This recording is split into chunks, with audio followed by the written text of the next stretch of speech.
Watch your head.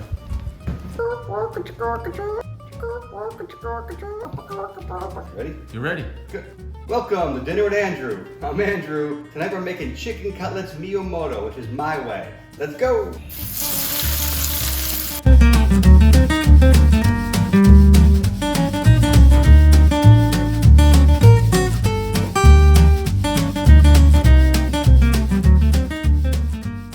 Whose recipe is this? Mine. Oh, we're gonna get there in a second. Cotletto. Go. So the history is that the cutlet was invented by the French, and they claim to have created the côtelette. Okay, so fine, give it to the French. But the Italians do them really well too. In fact, the Italians do everything better. So I think that the Italian version of the cutlet, which comes from Milan, the Cotoletto di Milanese, is the ultimate, the ultimo version of the cutlet. What I do differently, and what the variations allow us to do, is to substitute different kinds of cuts of meat, different kinds of vegetables. And one of my secrets is not to use a chicken breast for a chicken cutlet, but to use a chicken thigh. I know there's all these different theories and opinions and taste about breasts versus thighs, and I like them all. But when it comes to chicken cutlets, I'm definitely down with the thigh. Think about it, right? A chicken's life is this. Doing the funky chicken all day long, right? And doing the funky chicken all day long gets the thighs pumping, right? I was just feeling that right now, though I'm getting old, right? So the chickens do that all day long, and they're building up flavor in their thighs as part of the process, right? The breasts aren't doing anything, they're just sitting there all day, right? So the thigh is a great substitute. It's also cheaper, right? The downside of the thigh, though, I'll have to confess, right? Cleaning them up is a little bit arduous. And there's more stuff in there that you need to sort of trim and scratch away and peel. What I expect you to do, we don't peel it, but what I expect you to do, what I suggest for you to do, is to go buy your chicken thighs at a butcher shop and tell the butcher to clean them up. That's what they do, they're butchers, right? Even if you buy them at a supermarket that has a butcher already packaged, bring it to behind the counter and say, hey, excuse me, will you clean these up for me, and have them do it, right? If they can't, just do it by yourself, but just build a little extra time into it. It'll be worth it either way, right? And they're cheaper, did I mention that? Good job. So once your cutlet has been tenderized, not tortured, you're not trying to coax a confession out of it. You're just trying to tenderize a little bit and also create uniformity in the dimensions of it. Pound one side, flip it over. You place your plastic to keep all the pieces, any pieces from flying off, and you're just gently moving it around, right? It's time to season it. Each one has to be seasoned individually before they go into the egg wash and the breadcrumbs. I'm using a seasoning here of salt, pepper, rosemary, garlic, sage, and thyme. It's from my buddies over at Seasonello, which is my favorite season, right? It's a pre-made seasoning mix. I know we like to mix our own or just use salt and pepper or whatever, but this is one of the best. It reminds me very much of Dario Cecchini's Profuma di Chianti, which is a great mix of the essential Italian herbs, the spices, and seasoning into one. So if you find it in the store, pick it up. Otherwise, make your own mixture or just go salt and pepper. But you gotta season both sides and get it with his buddies.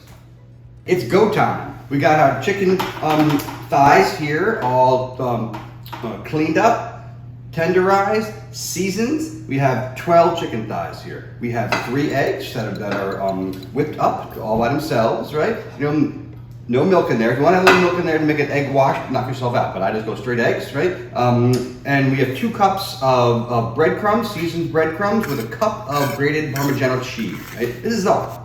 I know some people put flour first as the first step in the coating. I skipped the flour. I don't think you need it. The idea is to get the crumbs to adhere to the thighs or whatever you're using for your cutlet, and egg works for me. So if you want to skip that, go ahead. If not, knock yourself out. Okay? So here we go. The key to doing this, okay, and a lot of people get this process backwards or confused and therefore messy as a result, is to figure out how to do the process. I use a 2-hand process. I have a wet hand and a dry hand. Right? Or a dry hand and a wet hand, doesn't matter. Either way, right? They get along, they're cool, right? But you never mix them up, right? This hand does all, I'm gonna go wet with them. This hand does all the wet work, this hand does all the dry work, and I'll show you how it works. Okay? Take your cutlet in the wet hand, dip it in your egg. It's okay that your hand's getting all eggy because it's the wet hand, right? Let it drip drip, drip, drip, drip, drip, drip, drip, drip. Right? Flop it right into the crumbs. You need a big, device here to put your crumbs in, right? So you can do the shaky, shaky. Ready? Right? See it in there? Good. Good. Little shaky, shaky. Flick, flick, flick. And now the top is covered in crumbs. Right? It's buried. You in there? You in there, Cutlet? Oh, yeah, there you are. On it, come save it, right? Little patty, patty, patty, right? It's like I'm 4 years old, right? Pat, pat, pat, flip, pat, pat, pat. It's like a dance. A lot of dancing today, people. No wonder I like making these so much. Right? And you just keep doing this. I could do this all day long. In fact, I have. Boom. I have 10 more to go. All this portions here is going to serve 6 people, 2 cutlets per person, or 2 people like me and Dan. Let's cook these bad boys up. Pan hot? It's not even on. I just turned it on. So we have our cutlets breaded and ready to go. We have a hot pan on the stove. What's hot? On my stove, it's about between 6 and 8, which I guess is 7, right? It depends on your stove, right? You gotta know these things about your own kitchen, right? But it's hot that it's gonna cook, but it's not gonna burn, right? We're gonna add some olive oil to it, a generous amount of olive oil. We're basically we're pan frying these things, right? So I just put a quarter cup of olive oil in there. I'm gonna make sure that it is equally distributed throughout the pan. It's shimmering, so I know it's ready to go, right? You don't want olive oil to burn, right? It's got a very low smoke point. And so you keep your heat at a certain level, and it's shimmering, not smoking. We're gonna add 2 at a time. We're not gonna crowd our plate. And I know it's perfect, I heard that sound.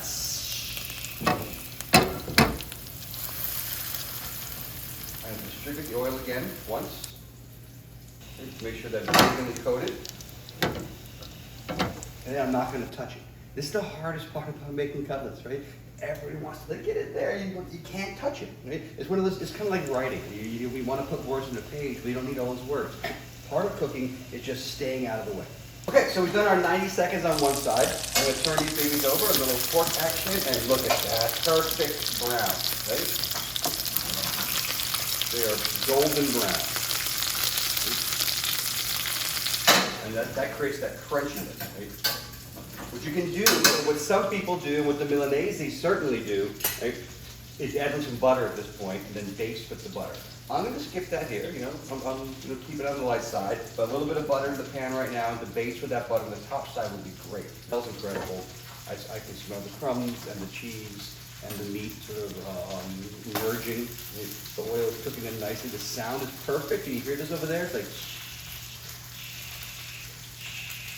Now, one thing to keep in mind too is that your pan is getting hotter, right? So we started at what I call 7, right? But the pan is getting that heat, and that heat is gathering in the pan and increasing. So I'm going to lower my heat a little bit here, right?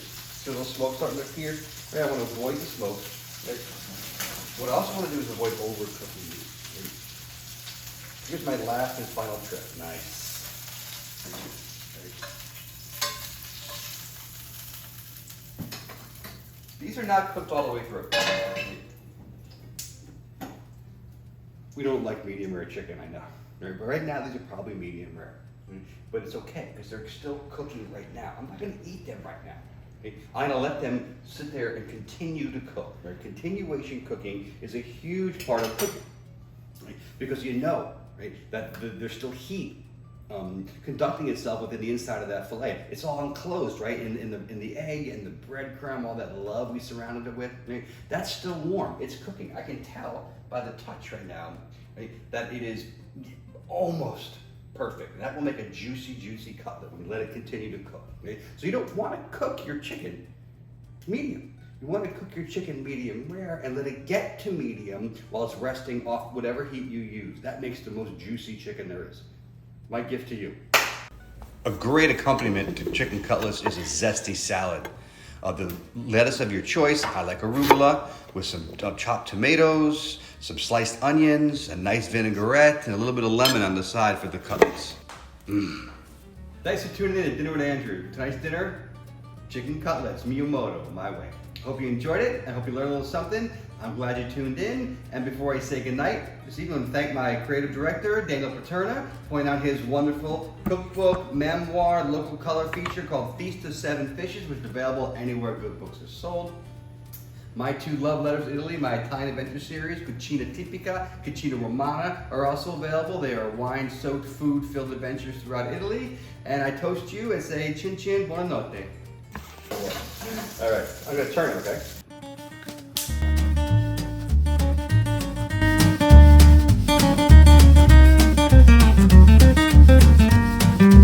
Modo. Modo. Modo. Okay.